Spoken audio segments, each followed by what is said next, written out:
কি হলো? ফ্যান কিনলাম। খ্যাপা চোদ্দা, গরমকালটাতে গাড় ঘামিয়ে কাটিয়ে দিলি। গরমকাল তো আর কদিনই ছিল, একবার পরের বছর ফ্যান নিতে পারতিস। আবে আগে থেকে 3টে ঝুলানো ফ্যান আছে, আর একটা দাঁড়ানো ফ্যান নিলাম। ফালতু এমনি টাকাগুলো খরচা কেন করছিস? আমাকে দে, আইসক্রিম কিনে খাবো। কেন তোর বাপ কামিয়ে দিচ্ছে? ফালতু কেন, দুটো ফ্যান দুদিতে চালাবো, গোটা ঘর ঠান্ডা থাকবে।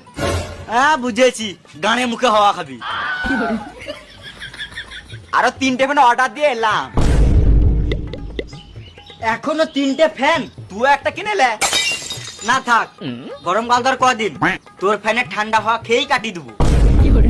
কত কিপটে রে মানা, গাঁড় পড়া গরম থাকতো একটা ফ্যান কিনছে না।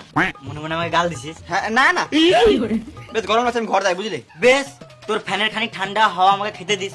হ্যাঁ নিশ্চয়ই, কুকুর মতো চলে আসিস।